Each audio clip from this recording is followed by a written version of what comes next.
नमस्कार। कुछ आज के कार्यक्रम के बारे में बताएंगे कि आज का बहुत ही कहना चाहिए कि मेरा पसंदीदा कार्यक्रम है।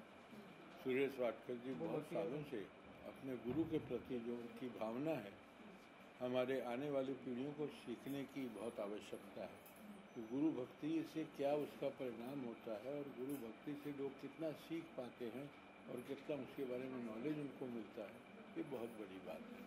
जब तक गुरु भक्ति नहीं होगी, माता पिता की भक्ति नहीं होगी, तब तक कुछ नहीं कर सकता। और ख़ासकर संगीत जगत में, संगीत जहाँ सीखने का माध्यम होता है, वहाँ गुरु शिष्य की परंपरा बहुत ही आवश्यक है।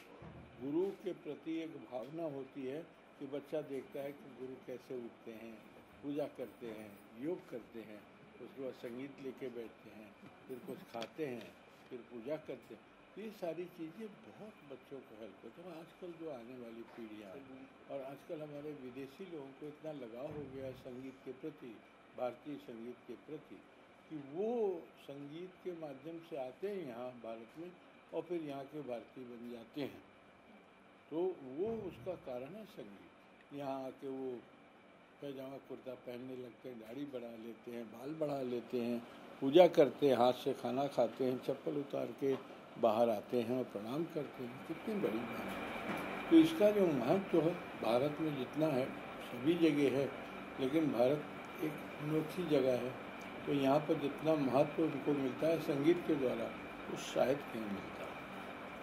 आज आप क्या परफॉर्म करेंगे? अभी तक सोचा नहीं। अभी मेरे पहले कुछ लोग हैं, अगर मैं वो सोच लूँ, अगर किसी ने परफॉर्म कर लिया तो मुझे अच्छा नहीं लगेगा। सर, ये जो इवेंट है उसके जो है वो फंड रेजिंग इवेंट है, एक सॉर्ट ऑफ की जो अंडर प्रिविलेज बच्चे हैं उनको हेल्प किया जाएगा जी। तो कितना इम्पोर्टेंट है कि हर सेक्शंस ऑफ सोसाइटी को ऐसे आके आप जैसे परफॉर्म कर रहे हैं, तो कितना इम्पोर्टेंट है कि ऐसे लोगों को आगे आना चाहिए? ये हमारी आगे के आने की ज़रूरत नहीं। हमारे कॉर्पोरेट्स लोग हैं, उनको आगे आने की आवश्यकता है। उनको ऐसे इंस्टीट्यूशन को हेल्प करने की आवश्यकता है ताकि वो ऐसे बच्चों को रख सकें। देखिए, मेरा भी 2 गुरुकुल है, वृंदावन गुरुकुल जिसको कहते हैं। आज 25 साल हो गए, 30 साल हो गए, और हम लोगों से मांगते नहीं कि हमको पैसे दीजिए। पैसा आ जाता है, सब कुछ होता है, लेकिन अगर कॉर्पोरेट एक बार सोच ले कि ये बहुत इम्पॉर्टेंट है, ये बहुत ही बच्चों के, हमारे आने वाली पीढ़ियों के लिए बहुत इम्पॉर्टेंट है कि संगीत के बारे में थोड़ी सी रुचि रखें।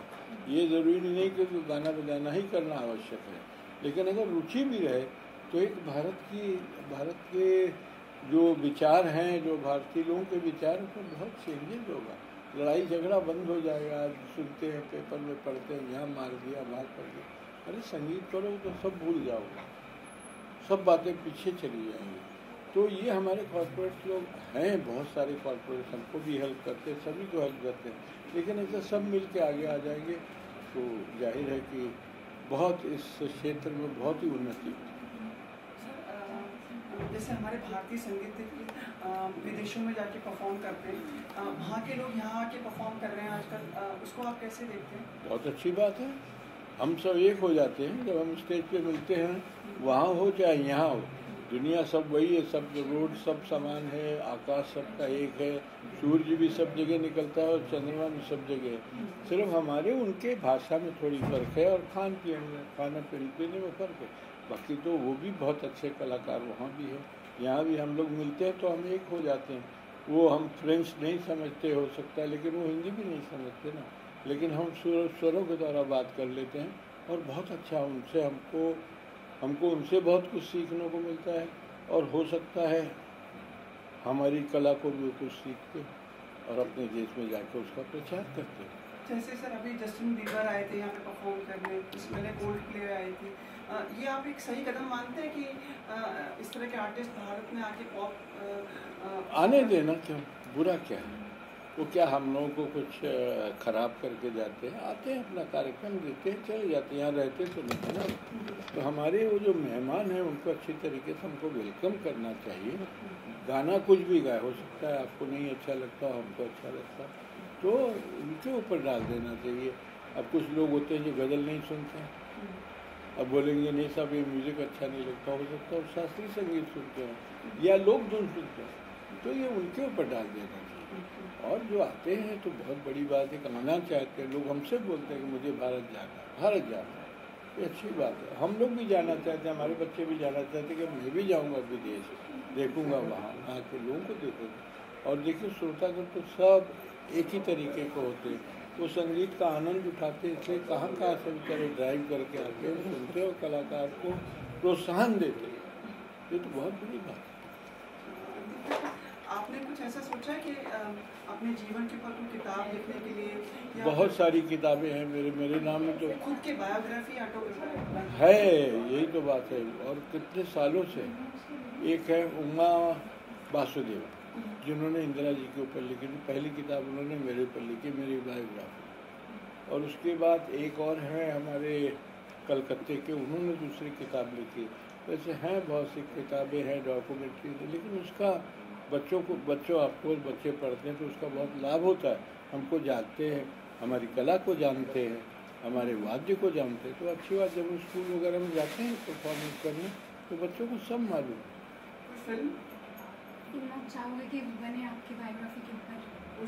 मेरी डॉक्यूमेंट्री बनी है। फिल्म तो मैं करता था, म्यूज़िक देता था, शायद आपको मालूम हो। हमारी पिक्चर थी, म्यूज़िक दिया 27 डाउन, अवतार कॉल की, सिलसिला, फासले, विजय, लम्हे, चांदनी, डर, साहिबा, वो करके अभी वो वहाँ से थोड़ा सा इंटरमिशन अवकाश ले लिया है। फिर उस तरीके की पिक्चर आएगी तो फिर करूँगा, ज़रूर करूँगा, क्यों नहीं करूँगा।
नमस्कार। मुझे मुख्यमंत्री जी ने सांस्कृतिक मंत्री इसलिए बनाया कि इसको समझ में आता है कि कहाँ बोलना है और कहाँ नहीं बोलना है।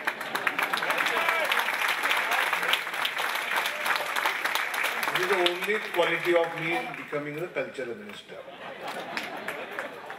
शिक्षा मंत्री के नाते एक बात इतनी कहूँगा कि हम सभी हमारे करिकुलम में IQ पे जोर देते हैं, इंटेलिजेंट क्वोशंट पे, लेकिन EQ, इमोशनल क्वोशंट पे कोई सोचता नहीं है, जो म्यूजिक और आर्ट के द्वारा ही बच्चों में डेवलप होता है।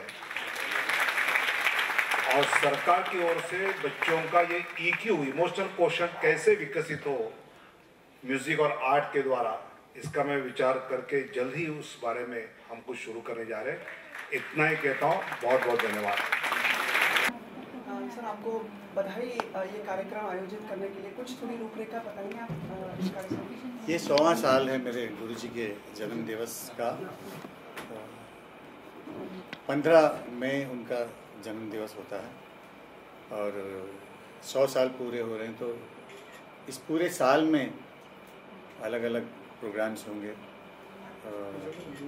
अगले फरवरी तक, और इसी तरह आयोजन होता रहेगा। और सब लोग मतलब सारे स्टॉलवर्ड्स जो भी हैं, काम कर रहे हैं, गा रहे हैं, बजा रहे हैं, सबको हम लोगों ने रिक्वेस्ट की है। इन नटखट लोगों को भी रिक्वेस्ट किया है जो दिसंबर में सभी हम लोग गाएंगे, इंडस्ट्री के जितने भी प्लेबैक सिंगर्स हैं, और इन लोगों ने बड़े बड़े प्यार से उसको कबूल किया, एक्सेप्ट किया है।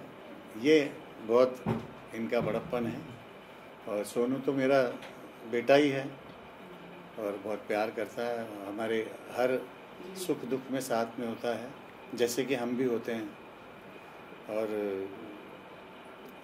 क्या कहते हैं ना कि ये लोग साथ हैं, इसलिए हम लोग ये सब कुछ कर भी पाते हैं।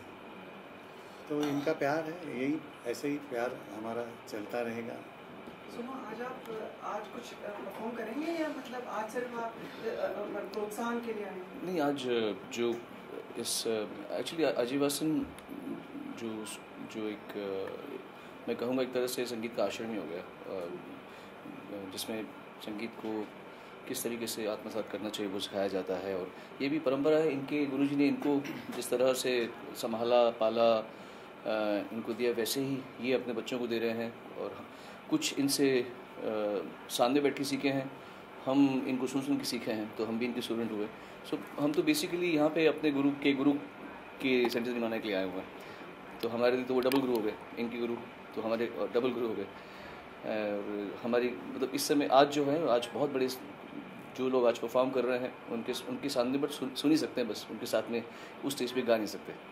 सर मुझे थोड़ा सा बताएंगे विस्तार से कि दिसंबर में जो कार्यक्रम हो रहा है, तो उसमें क्या बहुत बड़ा कार्यक्रम है, किस तरह से? बड़ा कार्यक्रम होगा, ऑलमोस्ट 6-7 घंटे का तो चलेगा, क्योंकि कहाँ करें आप? षण्मुखानंद में ही हम लोग सोच रहे हैं, नहीं तो अगर जगह कम पड़ी तो और कुछ सोचेंगे। और सभी को मैंने रिक्वेस्ट की है और सब लोग आ रहे हैं, जितने भी प्लेबैक सिंगर्स हैं। और मेरे ख्याल से 7-8 घंटे तो चलेगा प्रोग्राम। हर बंदा 2-2, 3-3 भी गाने गाएगा, तो इतना टाइम तो लगेगा। मतलब सोनू भी कई बार परफॉर्म किए, ये तो 3-3 घंटे लगातार सर मतलब एक ही सांस में गाते चले जाते हैं, हमने देखा है। ये तो मैं सांस लेता हूँ, ये तो एक सांस में नहीं गाता, सांस ले लेके गाता हूँ मैं तो इसको भूत बोलता हूँ ना, कि हमारे युग में एक मिला हुआ ये कोहिनूर हीरा है हमारी इंडस्ट्री को। और जो ये काम करता है, आज तक के जितने भी प्लेबैक सिंगर्स को आपने सुना होगा, किशोरदा फिर भी थोड़े से मोमेंट्स करते थे स्टेज पे, मगर इतना विगरसली डांस करके जिस तरह ये गाता है, और वो पक्के सुर में उसके गले से चीज़ें निकलती है, ये फिनोमिनल है। ऐसा करना किसी की भी बस का काम नहीं। हमने बहुत सारे लोगों को देखा है, अभी भी आपने बहुत सारे शोज देखे होंगे जो माइम करके हो जाता है। तो उसके बारे में हमने कुछ ऐसी कोई चीज़ बोलनी नहीं है, मगर फिर भी हम लोग, हमारे लोग उनको सुनने प्यार से जाते हैं, इतनी दूर से आके जाते हैं, इतनी बड़ी बड़ी रकमें दे के, हाँ बड़ी बड़ी रकमें दे के उनको सुनते हैं। तो ये भी एक चमत्कार की बात है। ऐसा चमत्कार तो बड़ी मुश्किल से होता रहता है। बस करते हैं, नीचे वो शुरू हो गया। But you have been phenomenal, हमने सुना आपके लाइव कंसर्ट्स, जिस तरह से आप गाते हैं। आज आजीवासन की बात चल रही, आज हम मेरे बारे में बात करेंगे, फिर कभी मेरे शो में आएगी तब बात करेंगे। अच्छा, एक चीज़ ये सब लोग जानना चाह रहे थे, the show happened of Justin and there were, आज ये बात नहीं करते। Let's not talk about that. This is a very different thing altogether. Let's stick to what we have. आज आपका ब्रिटानिया के साथ उसका मंडे स्कूल है ना कल, इसलिए वो नहीं आ पाएगा, क्योंकि अभी तक तो सो जाते हैं, सो गया होगा अभी तो। सम टोटल में क्या आजीवासन के साथ इसका जो प्यार है, ये जैसा जुड़ा हुआ है, ये हमारे लिए बड़ी भाग्य की बात है। और इसी तरह इसका प्यार हमारे साथ रहे, यही भगवान से प्रार्थना करूँगा आज जी इस आप ऐसे मुझे बोल बोल के मुझे एम्बेरस कर रहे हैं। ये जो काम कर रहे हैं किसी ने किया नहीं है। मतलब म्यूज़िक से पैसे कमाना अलग बात है, पर म्यूज़िक को अगली जनरेशन को देना, बांटना, ये कर रहे हैं भैया। हम तो कुछ नहीं कर रहे, हम तो सिर्फ इनके साथ में खड़े हैं। सारा काम तो ये इनकी दीदी मतलब जिया वसंत जी की जो बेटी हैं वो करती हैं, पद्मा जी करती है जो इनकी वाइफ हैं, और इनके जो बाकी टीचर्स हैं करते हैं। हम तो कुछ नहीं करते। ये जस्ट सुरेश जी आगे बढ़ो, हम आपके साथ हैं वैसे। Last message for the viewers who seeing you and for the जो शिष्य हैं या गुरु हैं जो देख रहे हैं। बस ये कहूँगा कि आजीवासन ने जिस सिंसेरिटी से म्यूज़िक की सेवा की है, संगीत की सेवा की है, उसका पूरा श्रेय सुरेश जी, उनकी दीदी, उनकी वाइफ और उनके पूरे टीम को जाता है। और हमारा सौभाग्य है कि हम इनके साथ में हैं, और इसी सेंटिनरी के वक्त पर हम वी लाइक टू विश गुरु जी को हैप्पी बर्थडे।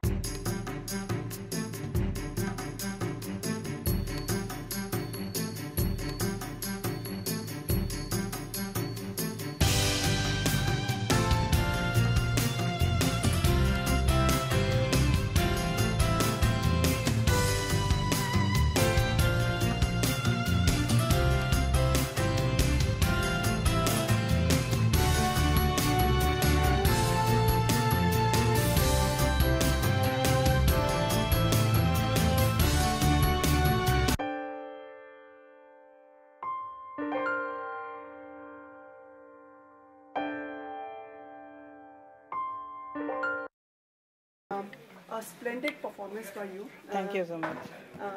कैसा रहा आज का आजीवासन के लिए परफॉर्म करना, और आज मदर्स डे भी है। आज मदर्स डे पे आजीवासन के लिए सुरेश वाडकर जी के इस इतना बड़ा एक इंस्टीट्यूशन है जो गुरु शिष्य परंपरा को कायम हमेशा रखती है। इसका सेंटेनरी सेलिब्रेशन में बहुत बड़े बड़े कलाकारों के साथ मिलकर मुझे भी मौका दिया सुरेश जी ने। इसके लिए मैं बहुत बहुत इनको धन्यवाद करती हूँ, और मैं बहुत बहुत बधाई इनको देती हूँ कि ये इतना अच्छा इंस्टीट्यूशन ये है for music, and it should still continue, and it is all over the world इनका चल रहा है अभी, और बहुत सारे स्टूडेंट्स हैं, और मैं चाहूँगी कि और भी स्टूडेंट्स आए। और ये जो कार्यक्रम आज जो किया था, क्योंकि इसमें संगीत, शास्त्रीय संगीत और नृत्य का मिलन है, ये कार्यक्रम पूरे देश में हर जगह होना चाहिए, ताकि the people who are very keen on different kind of dance should see this. This is very important. This is a foundation for everything. Mother's Day पे कोई मैसेज देना चाहेंगे आप माओ को? You have been a super mom probably, super mom and super grand mom also. Yeah, I'm a grandma. थोड़ा side में जाइए, आप पीछे से साइड। आप बैठो। Message for the moms. Message for all the moms. Moms are great. I am remembering my mother on this day because she was absolutely a wonderful person. Because of her, what I am here. So this is all the mothers have got so much thing in them, the blessings in them, that they can train their children to become whatever they want. So उनके हाथ में है सब कुछ, माँओं के हाथ में। सो मैं सब माँ से यही कहूँगी कि बच्चों को बहुत अच्छी तरह से बड़ा करके लाइए, सो देश के लिए एक बहुत बड़ा एक व्यक्ति बने। Thank you so much.